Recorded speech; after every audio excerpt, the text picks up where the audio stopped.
Et moi, et pleurs mêlés, il règne ici la loi du malheur. Un couple de cette famille a péri dans le drame de Damas à Yaoundé.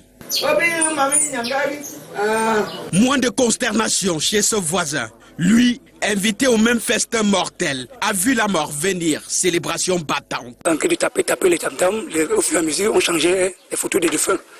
À un temps, vers 16h30, en fait, lui, voit, comme je disais, je chef tout à l'heure, voit un caillou qui tombe, il voit quelque chose, un bruit. Je regarde en haut, dans le bureau, et encore de regarder, la première terre tombe. Dans le fuit, comme je fuis, l'autre côté tombe, ça m'a plu, comme vous avez vu là. Coup de chance pour lui, pris à l'extrémité de la charge. La terre décollée en amont va engloutir toute une tente et ses occupants. Quand la terre s'ébroule là, ça ferme complètement. On ne voyait même pas ni la tente ni la chaise. Il est 17h par là. Après les premiers secours sur place, chacun compte déjà ses morts. Mon ami qui est à côté de moi qui est mort, mon grand qui est en bas qui est aussi mort, ma maman et les voisines. La ville de Yaoundé est en alerte. Sapeurs-pompiers, police, gendarmerie, Croix-Rouge, tous les moyens mis en branle au front de ce sauvetage. La nuit n'arrête pas les fouilles.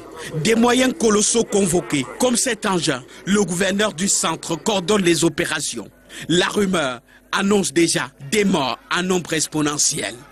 Et les gens parlent de 50, de 70 morts. Non, nous avons eu 15 morts. Il y a eu 15 morts, 14 à la morgue de l'hôpital central et un corps qui était retiré juste avant notre arrivée. Parmi des blessés, 4 cas inquiétants au départ, vite pris en charge. Les 4 cas sont stables. Il n'y a pas eu de cas graves parmi les 4. Donc la prise en charge a été faite par l'État.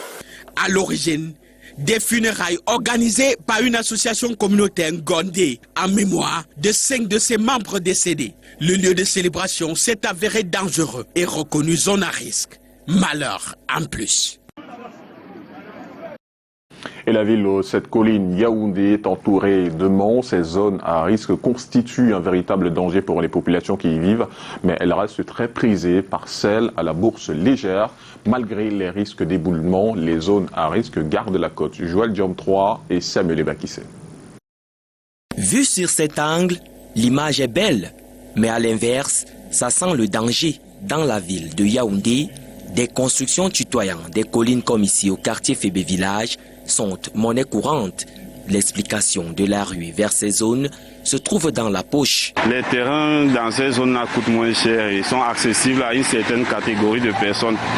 Et n'ayant pas les moyens. Les autorités gouvernementales, conscientes du danger encouru par les populations, font de la pédagogie. Nous avons conseillé, nous parlons, nous crions aux populations d'éviter de construire dans les zones à risque.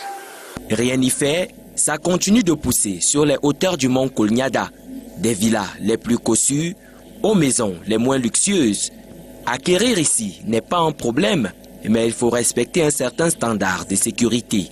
C'est pas du maraboutisme, soit c'est bien fait ou c'est mal fait. Quand c'est pas bien fait, les résultats sont directs. À titre d'exemple, un mur de soutènement comme celui-ci, avec contrefort encastré en profondeur dans le sol, peut coûter la bagatelle de 40 millions de nos francs. Le cas de Damas nous parle, il faut limiter les dégâts. Il y a une église ou une école construite en haut, en planche, dans cette situation à risque. Nous avons donné des instructions au sous-préfet de faire sceller le bâtiment et demander aux gens de libérer. Il est une certitude, déraciner toutes ces bâtisses à flanc de colline dans la ville de Yaoundé est un travail d'Hercule presque impossible. Le danger, lui, continue de rôder, attendant la prochaine occasion d'endeuiller des familles